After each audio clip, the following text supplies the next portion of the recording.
Hello viewers, welcome செய்கிறேன் அக்மல் போருக்கு.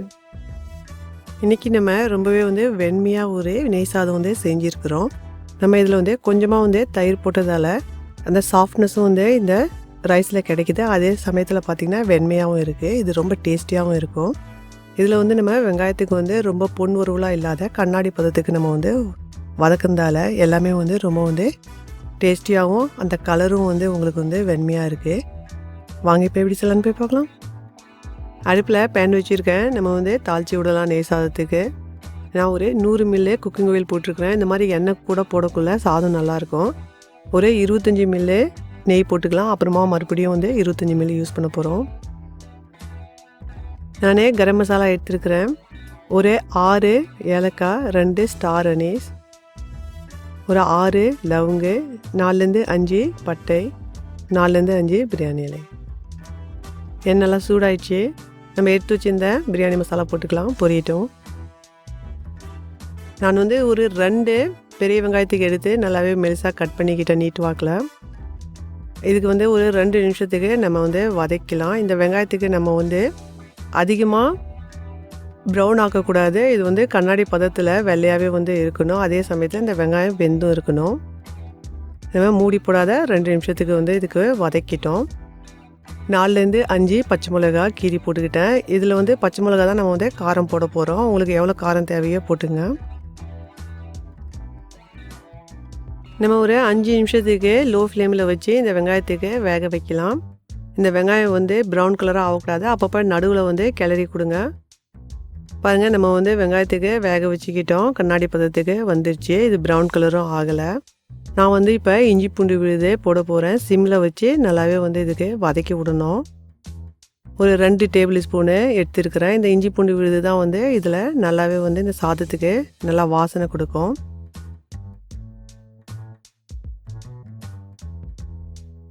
புதினா இலை, கொத்தமல்லி இலை 2மே சேர்த்து நான் ஒரு கைப்பிடி போட்டுக்கிட்டேன். அதிகமாக போடணுன்ட்டு இல்லை.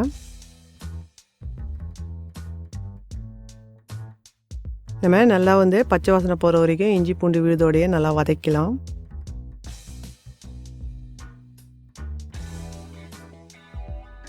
பாருங்கள், நல்லா வதங்கி வந்துச்சு இஞ்சி பூண்டு விழுது. இப்போ நம்ம அடுப்புக்கு ஆஃப் பண்ணிடலாம் ஒரு 6 நிமிஷத்துக்கு. நான் 1 டேபிள் ஸ்பூனு தயிர் எடுத்துருக்கிறேன். கெட்டியான தயிர். இது அவ்வளோவா புளிப்பு இல்லாது. இதுக்கு நம்ம 6 நிமிஷத்துக்கு மிக்ஸ் பண்ணிவிட்டு இப்போ அடுப்புக்கு மறுபடியும் ஆன் பண்ணிக்கலாம். இந்த மாதிரி நம்ம ஆஃப் பண்ணி போடக்குள்ள அடுப்புக்கு தயிர் பிரிஞ்சு வராது. இந்த தயிர் போட்டதால் நல்லா சாஃப்டாகவும் இருக்கும். நம்ம ரைஸ் வெள்ளையாகவும் இருக்கும். நம்ம மீடியம் ஃப்ளேமில் வச்சு மூடி போட்டு கொஞ்சம் நேரத்துக்கு வேக வச்சுக்கிட்டோம். தயிருக்கு பாருங்கள் நல்லா பிரிஞ்சு வந்துருச்சு எண்ணெய். நான் 2 கிளாஸ் அரிசி எடுத்திருந்தேன் பாஸ்மதி. இதுக்கு நல்லாவே இந்த பாஸ்மதி ரைஸுக்கு கழுவி ஒரு 15 நிமிஷத்துக்கு தண்ணியில் ஊற வச்சுக்கிட்டேன். இந்த கிளாஸால் நான் 2 கிளாஸ் அரிசி எடுத்ததுக்கு நான் அதே கிளாஸில் அளந்து 3 கிளாஸ் தண்ணி இதில் போட்டுக்கிட்டேன். ஸோ ஒரு கிளாஸுக்கு 1.5 கிளாஸ்ன்ற மாதிரி. தேவையான அளவு உப்பு போட்டுங்க. இப்போ நம்ம மூடி வச்சு கொதி வர வரைக்கும் நம்ம வெயிட் பண்ணியிருந்தோம். பாருங்கள், நல்லாவே கொதி வந்துடுச்சு. நம்ம அரிசி ஊற வச்சுருந்தோம் இல்லைங்களா, அந்த தண்ணி இல்லாத நல்லா வடிகட்டி வச்சுக்கிட்டேன் நான். நீங்கள் தண்ணி இல்லாத இந்த மாதிரி வடிகட்டி வச்சு போட்டிங்கன்னா மெஷர்மெண்ட் நல்லாயிருக்கும். தண்ணி வடிகட்டுறதுக்கு கொஞ்சம் அதில் இருக்குதுன்னு நினச்சிங்கன்னா ஒரு 4 டேபிள் ஸ்பூன் நீங்கள் தண்ணிக்கு கம்மியாக வச்சுக்கோங்க. பாருங்கள், நம்ம போட்ட அரிசியும் தண்ணியும் ஒன்றா சேர்ந்து வந்துடுச்சு. இந்த ஸ்டேஜில் நம்ம தம்மு கூட்டுக்கலாம். இதில் கொஞ்சமாக நம்ம புதினா கொத்தமல்லி இலைக்கு கட் பண்ணி போட்டுக்கலாம். அதிகமாக போடணுன்ட்டு இல்லை. ஒரு ஃபோயில் எடுத்து நம்ம இதில் ஃபிக்ஸ் பண்ணிக்கலாம். நல்லாவே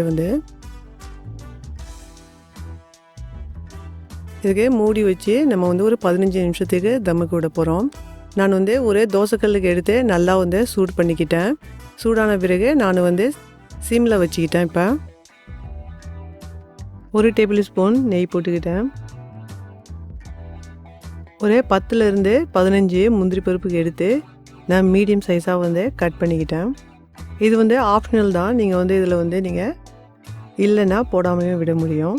இந்த மாதிரி நம்ம வறுத்து கடைசியில் போடக்குள்ள நல்லாவே அந்த டேஸ்ட் உங்களுக்கு கொஞ்சம் ரிச்சாக கிடைக்கும். பாருங்கள், நம்ம வந்து ரைஸுக்கு ஒரு 15 நிமிஷத்துக்கு விட்டுருந்தோம் சிம்மில். ரொம்பவே வந்து குழையாத நல்லா சாஃப்டாக பொல பொலன்ட்டு நம்மளுக்கு ரைஸு ரெடி ஆயிடுச்சு. அடி கூட பிடிக்கல பாருங்கள். நம்ம வறுத்து எடுத்தோம் இல்லைங்களா, அதனுடைய மீதி இருந்த நெய்க்கும் இதில் வந்து போட்டுக்கலாம். இன்னும் ஒரு டேபிள் ஸ்பூனு நெய்யும் சேர்த்து போட்டுக்கலாம். இது கொஞ்சம் வந்து நம்ம வந்து மிக்ஸ் பண்ணிவிட்டு நம்ம வறுத்து எடுத்தோம் இல்லைங்களா, அந்த முந்திரி பருப்புக்கு இதில் வந்து போட்டுக்கலாம். இந்த மாதிரி கடைசியாக நம்ம வந்து போடக்குள்ள சர்வ் பண்ணக்குள்ள ரொம்பவே வந்து பார்க்குறதுக்கும் நல்லாயிருக்கும், டேஸ்டியாகவும் இருக்கும், கிரின்ச்சியாகவும் இருக்கும். பாருங்கள் எவ்வளோ வெண்மையாக இருக்குது. எதுவுமே வந்து இதனுடைய கலரும் வந்து சேஞ்ச் ஆகலை. நம்ம சேனலில் பார்த்தீங்கன்னா நம்ம வந்து பிளேலிஸ்ட் போட்டிருக்கிறோம். உங்களுக்கு நல்ல நல்ல ரெசிபிங்க அதில் இருக்கும். தேவைப்பட்டுச்சுன்னா போய் பார்த்துங்க. இந்த ரெசிபி லைக் பண்ணியிருந்தீங்கன்னா லைக் பட்டனுக்கு மறக்காத ப்ரெஸ் பண்ணுங்கள். ஃபேமிலி அண்ட் ஃப்ரெண்ட்ஸோட ஷேர் பண்ணுங்கள். செஞ்சு பார்த்துட்டு மறக்காத காமெண்ட் பண்ணுங்கள் எப்படி வந்துச்சுன்னு. பக்கத்தில் இருக்கிற பெல் பட்டனுக்கு நீங்கள் ப்ரெஸ் பண்ணிங்கன்னா நான் போடுற வீடியோ உடனுக்குடன் உங்கள் மொபைலில் வந்து அப்டேட் ஆகும். நெய் சாதம் பார்த்தீங்கன்னா இதனுடைய காம்பினேஷன் முட்டை குழம்பு, மட்டன் குருமா, சிக்கன் கிரேவி இது எல்லாமே வந்து நல்ல ஒரு காம்பினேஷனாக இருக்கும். தேவைப்பட்டுச்சுன்னா லிங்க் தரேன், கீழே பார்த்துங்க. Enjoy your food.